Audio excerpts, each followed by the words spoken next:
দেশের বিভিন্ন স্থানে সরকারি বেসরকারি স্থাপনা, প্রশাসনিক ভবন, থানা ও সরকার দলীয় নেতাকর্মীদের বাড়িতে হামলার ঘটনা ঘটেছে। কয়েক জায়গায় লুটপাটের পাশাপাশি অগ্নিসংযোগও করা হয়েছে। শেরপুর ও সাতক্ষীরায় কারাগারে হামলা চালিয়ে ছিনিয়ে নেওয়া হয়েছে প্রায় ১২০০ বন্দীকে। সরকার প্রধানের পদত্যাগের খবরের পরপরই বিভিন্ন স্থানে হামলা ভাঙচুর চালায় বিক্ষুব্ধ জনতা। আগুন দেয়া হয় সরকারি বেসরকারি স্থাপনা, থানা ও বাড়িঘরে। বিকেলে চট্টগ্রাম কোতোয়ালি থানায় ভাঙচুর, অগ্নিসংযোগ করা হয়। আগুন দেয়া হয় থানায় থাকা সাজোয়া যান ও পুলিশের গাড়িতে। সিএমপি বামপাড়া পুলিশ লাইনেও চালানো হয় হামলা। এছাড়া সংসদ সদস্য, আওয়ামী লীগ নেতা, নগরপিতা ও শিক্ষামন্ত্রীর বাড়িতেও হামলা চালায় দুর্বৃত্তরা। কুমিল্লায় সংসদ সদস্য আখম বাহাউদ্দিন ও এলজিইডি মন্ত্রী তাজুল ইসলামের বাড়িতে তাণ্ডব চালায় বিক্ষুব্ধরা। ভাঙচুরের পাশাপাশি আগুন দেওয়া হয় গাড়িতে। এছাড়া ১৪ গ্রাম ও দেবিদ্বার থানায় অগ্নিসংযোগ করে হামলাকারীরা। সিলেটে হামলা চলে নগরপিতার বাসায়। ভাঙচুরের পর আগুন দেওয়া হয় সেখানে। এছাড়া প্রবাসী কল্যাণ প্রতিমন্ত্রীর বাড়িতেও ভাঙচুর করে দুর্বৃত্তরা। ব্রাহ্মণবাড়িয়ায় সদর থানায় ভাঙচুর, অগ্নিসংযোগ করা হয়েছে। কসবায় আইনমন্ত্রী আনিসুল হকের বাড়িতেও চলে দুর্বৃত্তদের তাণ্ডব। জেলা পরিষদ ভবনেও চালানো হয় হামলা। আখাউড়ায় আওয়ামী লীগের নেতাকর্মী, উপজেলা ভবন ও রেলওয়ে জংশনে ভাঙচুর করে বিক্ষুব্ধ জনতা। রাজবাড়ীতে সংসদ সদস্য, স্থানীয় আওয়ামী লীগ নেতা ও সরকারি বিভিন্ন প্রশাসনিক ভবনে হামলা চালায় দুর্বৃত্তরা। ভাঙচুর, লুটপাটের পাশাপাশি অগ্নিসংযোগ করা হয়। লালমনিরহাটেও বিক্ষুব্ধ জনতা হামলা চালিয়েছে সরকার দলীয় নেতাকর্মীদের বাড়িতে। অগ্নিসংযোগ করা হয়েছে কয়েক জায়গায়। ঝিনাইদহে সদর উপজেলা আওয়ামী লীগের সাধারণ সম্পাদক শহীদুল ইসলাম হিরণের বাড়িতে দুর্বৃত্তরা অগ্নিসংযোগ করে। অবরুদ্ধ হিরণ দগ্ধ হয়ে প্রাণ হারান। এ সময় তার গাড়ি চালককেও কুপিয়ে হত্যা করে দুর্বৃত্তরা। শেরপুরে জেলা কারাগারে হামলা চালিয়ে ৫২৭ আসামিকে বের করে নিয়েছে দুর্বৃত্তরা। এ সময় কারাগারেও অগ্নিসংযোগ করে তারা। এছাড়া সদর থানাতেও হামলা চালানো হয়েছে। একই অবস্থা সাতক্ষীরায়। জেলা কারাগারে হামলা ও ভাঙচুর চালিয়ে বের করে নেওয়া হয় ৫৮৮ বন্দীকে। এ সময় কারাগারের প্রধান ফটক ও দেয়াল ভেঙে ফেলে দুর্বৃত্তরা।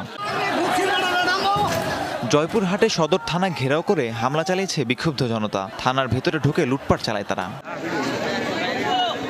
নারায়ণগঞ্জে পুলিশ লাইনে হামলা চালিয়েছে দুর্বৃত্তরা। এ সময় লুট করে নেওয়া হয় ভেতরে থাকা রেশনের চাল, ডাল সহ কয়েকটি মোটরসাইকেল। এছাড়া সংসদ সদস্য সেলিম ওসমান ও শামীম ওসমানের বাড়িতেও ভাঙচুর চালানো হয়। রূপগঞ্জে সাবেক পাট ও বস্ত্রমন্ত্রী গোলাম দস্তগীর গাজী এমপির বাসভবনেও হামলা চালিয়েছে বিক্ষুব্ধ জনতা। ভাঙচুরের পাশাপাশি সেখানে লুটপাট চালায় তারা। ঢাকার ধামরাই থানায় হামলা চালিয়ে ভেতরে থাকা গাড়িতে আগুন দেওয়া হয়। ভাঙচুর করা হয় থানায়। এছাড়া আশুলিয়া থানাতেও হামলা ও অগ্নিসংযোগ করেছে দুর্বৃত্তরা। নড়াইলে সংসদ সদস্য মাশরাফি বিন মর্তুজার বাড়িতে ভাঙচুর ও লুটপাট চালানো হয়েছে। এ সময় আওয়ামী লীগের বেশ কয়েকজন নেতাকর্মীর বাড়িতেও অগ্নিসংযোগ করা হয়। মেহেরপুরের সংসদ সদস্য ও জনপ্রশাসন মন্ত্রীর বাড়িতে ভাঙচুর করা হয়েছে। এছাড়া জেলা জজ কোর্টের পাবলিক প্রসিকিউটরের বাড়িসহ বেশ কিছু স্থাপনায় ভাঙচুর করেছে দুর্বৃত্তরা। নাটোরের সংসদ সদস্য শফিকুল ইসলাম শিমুল, তথ্য ও যোগাযোগ প্রতিমন্ত্রী জুনায়েদ আহমেদ পলকের বাড়িতে অগ্নিসংযোগ করেছে বিক্ষুব্ধ জনতা। বরগুনায় সংসদ সদস্য সুলতানা নাদিরা ও সাবেক সংসদ সদস্য ধীরেন্দ্র দেবনাথ শম্ভুর বাসভবনে হামলা চালানো হয়েছে।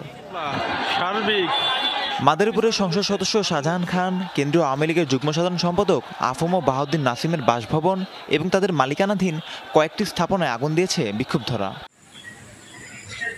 ঝালকাঠিতে বীরনিবাসে হামলা ও ভাঙচুর চালানো হয়েছে। দুর্বৃত্তরা বীরনিবাসে প্রবেশ করে ভাঙচুর করে আসবাবপত্র।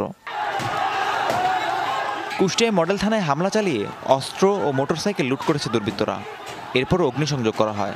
এছাড়া দুই সংসদ সদস্য আওয়ামী লীগের যুগ্ম সাধারণ সম্পাদক মাহবুবুল আলম হানিফ ও কামরুল আরেফিনের বাসভবন এবং কার্যালয়ে ভাঙচুর, অগ্নিসংযোগ করেছে বিক্ষুব্ধ জনতা।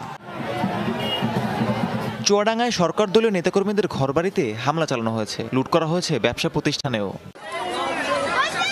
ফেনীতে সংসদ সদস্য নিজাম হাজারীর বাগানবাড়ি এবং পুরাতন বাসায় ভাঙচুর করেছে বিক্ষুব্ধ জনতা।